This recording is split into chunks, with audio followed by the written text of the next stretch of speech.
How in the world did you get involved in the Doom project from the beginning? I originally got involved with Doom because of my father. He was contracted to do the illustration for the cover, which has become one of the most famous game illustration ever, pretty much at this point. Yeah. It basically represents Doom throughout the ages. So he was over there and he saw that they were making these clay models to create some sprites. Back then, the characters weren't created in the computer. They were either hand drawn and put in frame by frame, and they needed to create something sort of three-dimensionally. So that made it difficult to do that hand drawn. So they created some models. Adrian Carmack basically created some models, put some wires in them, and tried to do some stop motion with those clay models, which works fairly well. But if the armatures aren't correct, the clay can kind of seep over time, and of course they don't hold up under the lights. My dad saw what they were doing and he said, you know guys, you really should contact my son. This is what he does. He creates monsters for movies, and he's made stop motion models before. And I went over and I met with Kevin Cloud, and he showed me what they were doing, and I was more than impressed. When I was over there, I saw them doing some of their first test death matches, which was, one player against another player on another computer, and that completely blew my mind. And so he approached me about creating the boss for this guy for the end of the game, and they wanted something a little bit more elaborate than they could create themselves. And they were a small group of guys, and so when they asked me if I could contribute, to it, I said sure. And they asked me what it would cost, and I came up with the lowest figure that I thought I could do it for, and that they might say yes to. But at the time, I didn't have a shop. I did not have all the tools to make everything. So that money got stretched very thin. It may seem like a lot of money, but a whole lot of work went into making this. Both myself and I had an assistant on this. Anna Meyer helped me out with this. And I believe even Alan Elson came in and helped on the mechanics on this. This was one of his first gigs with me. He ended up making all the armatures for me over the years. He had never made an armature before. Neither had I. We started out with a drill press making our armature, drill press and a hand saw. And we slowly got better and better as we went along. I ended up buying a mill and a lathe, and as I got more advanced in stop motion making, or stop motion armature making, I had to buy some better tools.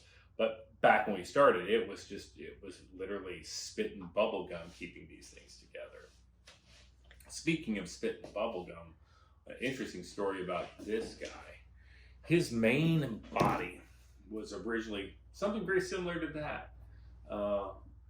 His main body piece was sort of this round thing here. And when I sculpted this guy, the thing that was about the right shape that I had available was my wife's Tupperware. And so I ended up using that, and it's still on display at Idsoftware right now. Tupperware is very hard to glue to, by the way. It wasn't the best choice of materials, but that's what his base of his body was. His legs were cut aluminum with some hinges that were built into it, and his feet were cast plastic. So he was sculpted in clay, and this guy was first sculpted in clay, much like that mask we were looking at before. And then we made molds of him of the clay, and that's these guys here. See, that's these guys. And so we poured in the original, we put foam latex, which is injected into these guys, and then they're baked into the oven, and they have steel armatures. What I'm doing now is just hollow latex castings, because we don't really have to bend these guys around so much anymore, and they'll be a little bit more durable. Not that much more, because latex does tend to rot, but that's why we're going to do a 3D scan of him to preserve him for posterity. And able to do 3D prints of him as well. We will discuss that later. So what was your inspiration for the original characters? My inspiration for the original Doom characters, well, the Spider Mastermind, they provided a drawing. He was much different looking. He had a much smaller brain, and he actually reminded me a little bit of a character that floated around in Big Trouble in Little China. Very cool character that Steve Johnson created, one of my other idols. But on this particular guy, I thought that because he was the Spider Mastermind, I thought the brain was sort of the main thing. And I was very impressed by the work that Stan Winston did on Invaders from Mars. And that's where a lot of my inspiration came from this guy. But also Gremlins. If you look at his face, his actual face, he's very much a gremlin in his expressions. I think Gremlins 2 had just come out, and I had a few Fangoria magazines laying around with some images of that may have laid some influence on him. It's been 27 years. Why are you thinking about making these models now?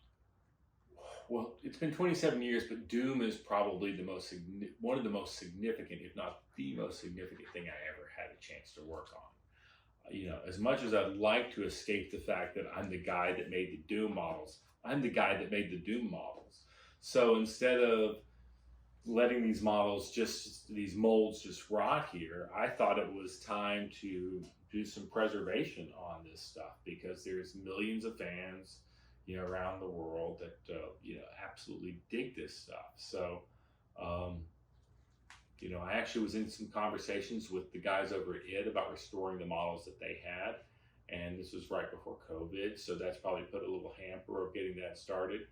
I figured I would just get in here and kind of start the process of getting these things, you know, cast and cleaned up. And I want one of these guys sitting around my house. You know, that they have one at id and I don't have a Spider Mastermind of my own is kind of a bummer. But I've also been asked over the years, you know, why don't you sell these guys? Well, you know, part of that is because I don't really have the rights to do it. Maybe I can do them in some kind of small order thing, or you know, what I'd really like is the guys from, you know, id and Bethesda go, hey, that's some cool stuff you're doing over there. Let me buy the rights for that so we can mass produce these. You know, that's what I really want to have happen. I'd love for, you know, I'm going to do some photogrammetry of this guy and turn him into a 3D model and clean him up so I can do a 3D print of him. And so I can do them at full size, half size, quarter scale, and make different size guys that can be, you know, printed and made toys out of. And same with the Mancubus. I want to have a copy of the Mancubus myself, so I'm going to probably do a version for myself and get him scanned, and then also look and then get that cleaned up and, you know, do little prints of him and see if we can figure out a way to mass produce some toys for some Doom fans, you know, because Doom fans are the best. Would you do anything different with the design wise if you went back in time? Or? Well, going back in time, we did some things very specifically back then that were very bold. I knew that these designs were going to get lost in these tiny sprites that have, made up of these very large, very pixelated things that were going to, as you saw them far away and you got close to them, they needed to be bold enough to hold up through that. So I designed very, very bold in the design. So I would bring them back a little bit now. I would bring them back a little bit more to something a little bit more contemporary, but without losing too much of their fun. I think that was one of the things that kind of set Doom apart, and one of the reasons that it kind of, these characters, have lasted through the years is that they were over the top. They're a little bit bolder than a lot of their other contemporary monsters for video games. What do you think of the new incarnations of Doom, though? I love the new incarnations of Doom. Both Doom, the 2016 Doom and Doom Eternal are fantastic. What I like about what they did is they embraced the outlandishness of the original Doom. They didn't try to make it overly realistic. They understood what we were trying to do then, and did what we were trying to do then a million times better with modern technology and stuff. The kind of stuff I would want to do if I were to get into doing Doom again. Now, because I use, state-of-the-art computer animation and rigging and ZBrush and all this sort of stuff to bring my monsters to life. There's so much more subtle nuances you can do now. I think for me that's what's interesting, is that now you can get close to cinematic quality in a video game. So, are there going to be replicas of these guys for sale, or what are you thinking? I sure hope there's going to be replicas for sale. I don't know what I can do legally, so I kind of have to do some investigation on that. But what I would really like is the guys from id and Bethesda to hire me to finish these off and create 3D printed molds that can be mass produced and done in such a way that folks can afford them. If I do a limited edition series of them, it'll be kind of pricey because I've got to get paid for my work. But the more I make, the cheaper they would be. The plan now is to scan these guys so I can make them smaller. This guy's just too big for mass production. So I'd like to get him smaller and 3D print him into something that, everybody in the world that's interested in Doom, can have. There's a guy in Turkey that I know would love to have one of these guys, And so let's see what happens. Let's see if this drums up some interest and gets some wheels turning into manufacturing these guys for Doom fans. So I would say, my question is, are you having fun? I'm having the best time of my life out here, actually.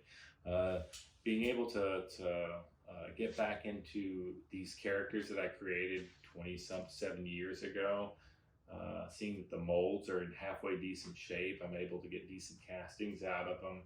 It's terrific.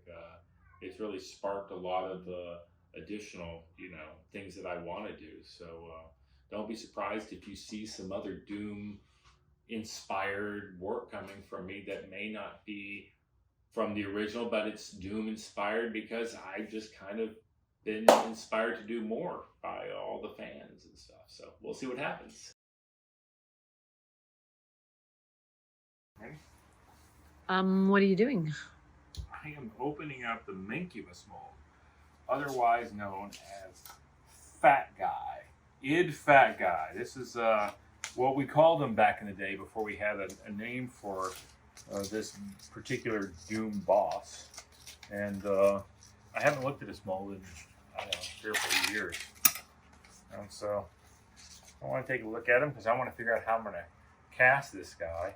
I may actually make a stop motion model and bake some foam latex in my house, which my wife doesn't know anything about until right this very moment. So sneak up the house. This can fit in our oven, I'm pretty sure. Oh, that's awesome, honey. We can just bake that guy. I can bake that guy. I can shoot some Bake foam that guy. latex into this guy. Now, let's open this up. Who knows what's in here? Okay. Let's take a look. Nice shot. This mold is broken right here. Broken here. Here we go. Here we But go. that gives me a good place to grab it. And Ooh. looking pretty good, actually. Hello. And hello. Lots of spider webs in here. Oh, yeah, spider. Yeah. So we'll blow this guy out. Yeah. See what's over here. All right.